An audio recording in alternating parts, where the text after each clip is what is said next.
Nice going, Alan. I'm sorry, Stacy. Sorry?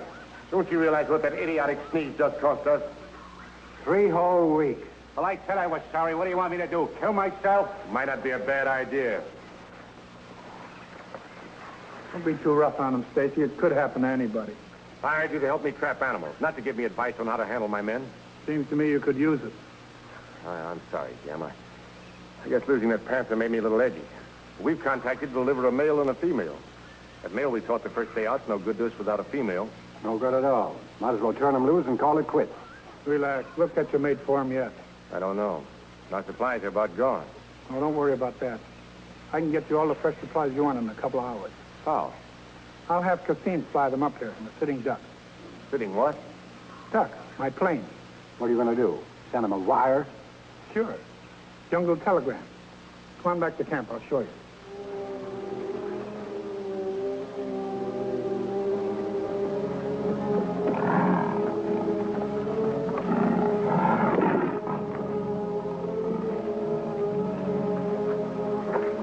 Brought this from home for emergencies.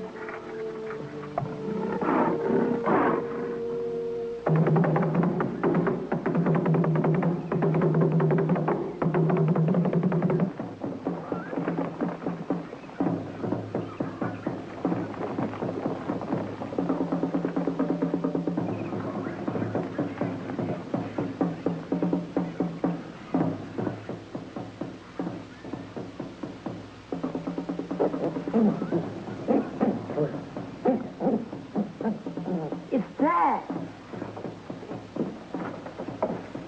I want you to fly some fresh supplies up to the new campsite. I know, little Sob. I heard. I'll fly up with you, sir, okay? Sob, Jim left strict orders you were not to leave camp for any reason until you mastered that algebra. Oh, just take a couple of hours to fly up and back.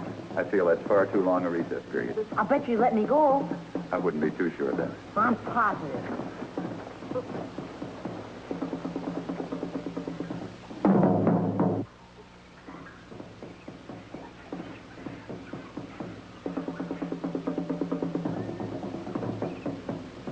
If my ears heard correctly, Sob, Jim said no. Your ears heard correctly, all right.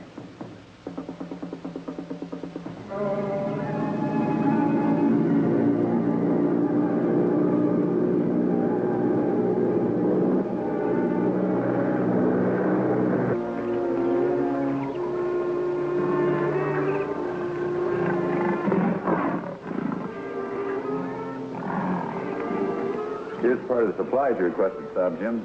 The rest are in the plane. Thanks, Galsim. I'll give you a hand with them. What I call service. Yeah. Maybe we can catch that female now if Sneezy doesn't follow us up again. How's Skipper? Grouchy as a lion cub when the hyena has stolen his dinner. It appears he'd much prefer being up here with you trapping animals than back home with me trapping algebra. When you get home this afternoon, you tell him for me to stick with that algebra until he's caught it. I'm afraid I'll not be able to get back this afternoon, Saab. How come? Right after I landed, I noticed a heavy oil slick on the water. It will take at least until morning to find the cause of the leak and repair it. I'll move Stacy into the tent with Alan and Fletcher. You can bunk in with me. But I still don't like the idea of Skipper being left alone all night. There's no need to concern yourself. The little Saab is a very self-sufficient young man, thanks to your teaching. A little too self-sufficient, sometimes, I'm afraid. See now. 3x squared plus 3y squared equals 3x squared plus 3y squared.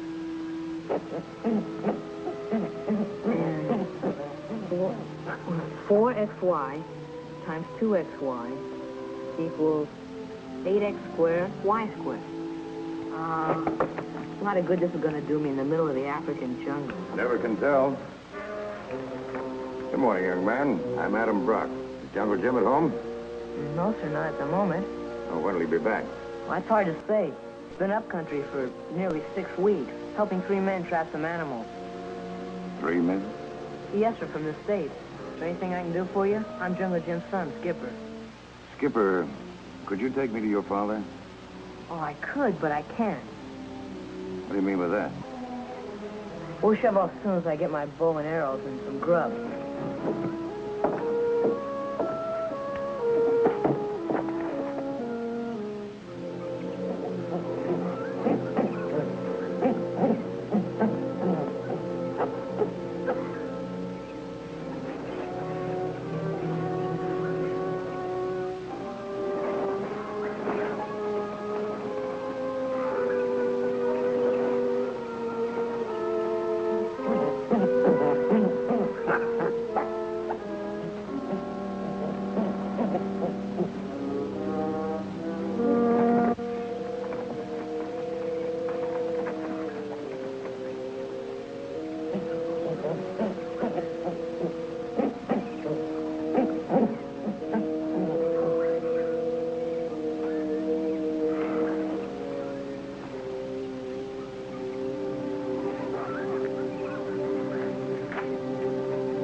How much farther is it? Oh, 5 or 6 miles. Too far to make it before dark. We'll camp here for the night. No, let's go on. I'm anxious to get there. I know, Mr. Brock, but it's not safe to travel the jungle at night. Too many big cats out looking for food. Oh. I'll get a fire going to start supper.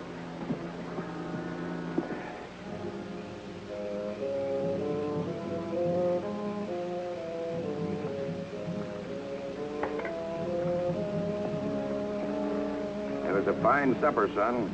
Thanks. My dad told me to be as handy with a skill as with a bow and arrow. Your dad must be a remarkable man. Sure is. Hope I can come close to being like he is. I'm sure you will be. What time will we reach the camp tomorrow? Oh, a couple hours after sunrise. Oh, we're that close? That's an automatic, isn't it? Yes, it is. 45 caliber.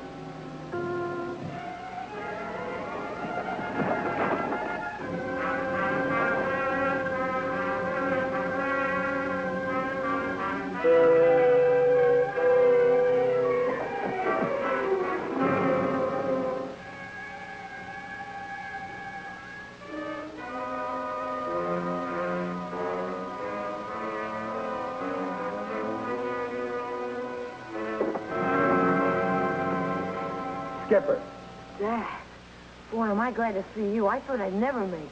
you know better than to travel the jungle at night. What are you doing here? I had to warn you. Warn me about what? Mr. Brock, out there in the jungle. He came into camp right after Costine took off in the Sitting Duck. Wanted me to take him to you and the 3 trappers. Said it was a matter of life and death. Well, I figured if it was that important, I should. Then when we camped for the night, pulled out a 45 automatic.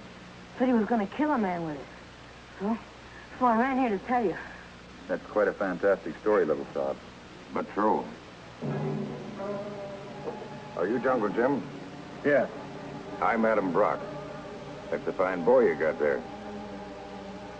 Thanks. What's on your mind, Brock? A man?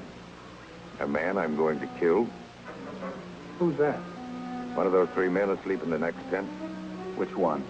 I don't know. You mean you're going to kill a man you don't even know? You'll know me when he hears my name.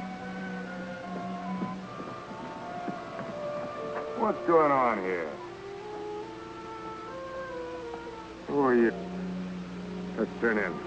It's a long day ahead of us.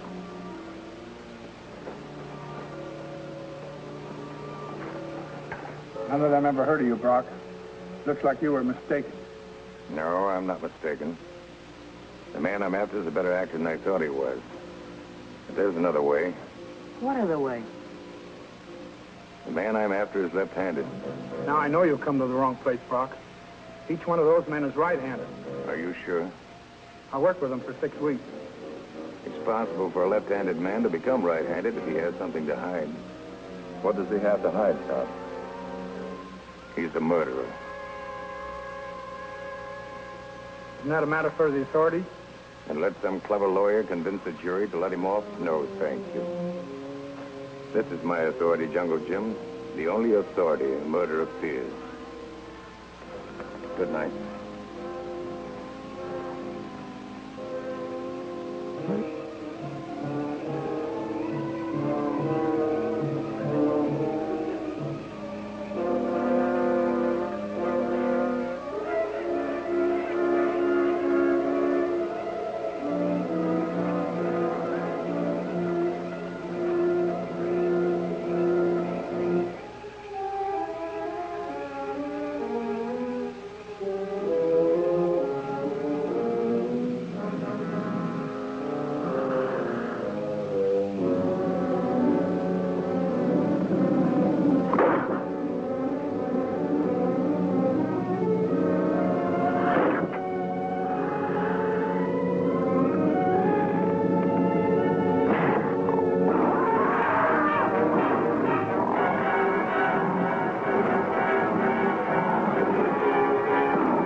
I guess so. You and Kasim take him over to the tent. Put some antiseptic on those scratches. Phew. That was too close for comfort. Comfort. Yesterday you lost us one panther. Tonight we lose another, and all you can think about is your own precious hide. Oh, I suppose this is my fault, too. Could be. You've been nothing but a Jonah to us ever since we hit this neck of the woods. I don't have to take that from you, Fletcher. You either, Stacy. I'm checking out first thing in the morning. And good riddance. How did this happen? I don't know yet. Maybe the panther jarred the catch loose. It's happened before. Yes. It's happened before. Get that carcass out of here. Right away. You know, Stacy, it's a miracle that Brock is still alive. And he came in this camp strictly on his own. Nobody asked him here. If that cat had finished him off, I couldn't be held responsible. None of us could. No, Stacy. I guess not. Well, here's one thing you don't have to guess about. I want Brock out of here right after breakfast tomorrow. And you see that he is.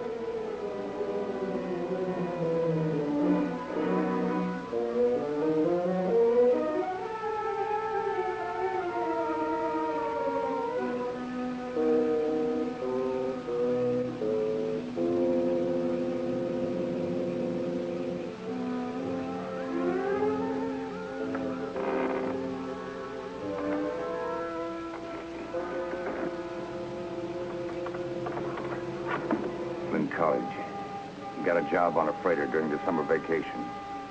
The ship docked in an Argentine port overnight. He was found dead in an alley the next morning, stabbed in the back and robbed. He was just a kid. Didn't the police take a hand? The police? Yes, they did all they could. A routine investigation revealed my brother was seen in the company of a man who came out of the interior with 2 others. They were animal trappers. They left for the States the morning my brother was found. That's all the police could tell me. It wasn't very much of a clue, was it? It was enough. It told me my man was an animal. Hold your man, and I'll help you. But on one condition, What's that? that we turn him over to the authorities. I told you I carry my own authority. It's my way or nothing.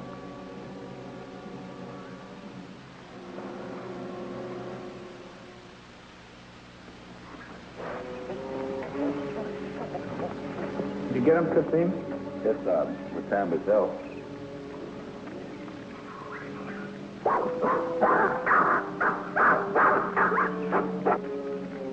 Room for me on your plane? Sure. Thanks. Good morning, gentlemen. Good morning. Morning. How are you feeling? Oh, a little bit rocky. Before you go, do you mind if I ask you a question? Far away.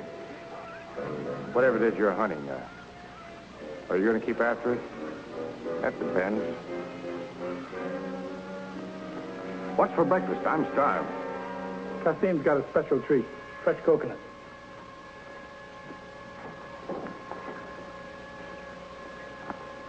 You'll have to open your own. Skipper, show him how, will you? Sure, Dad. Coconut? Sure. Here, catch.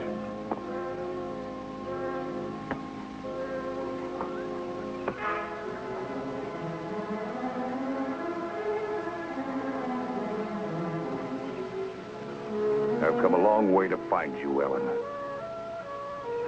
What are you talking about? Robert Brock was my brother. And the animal trapper who stabbed him in the back was left-handed. You. You're crazy. I'm right-handed. They'll tell you.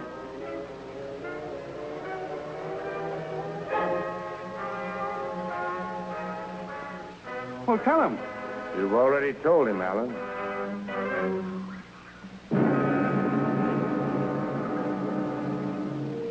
I'm going to kill you, Ellen.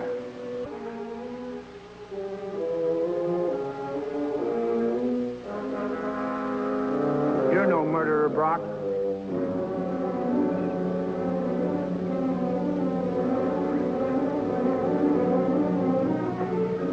A man must have it in him to kill another in cold blood. The law will take care of Alan, I promise you that.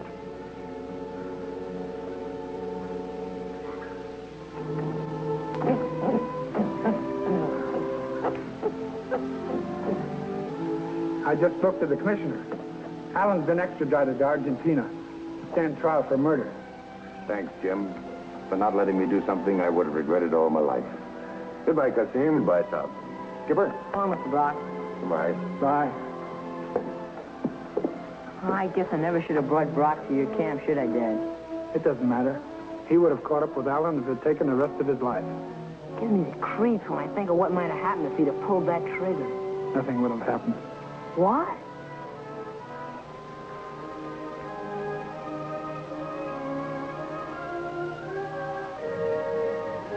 You don't think I'd let a man in Brock's frame of mind point a loaded gun at anybody, do you?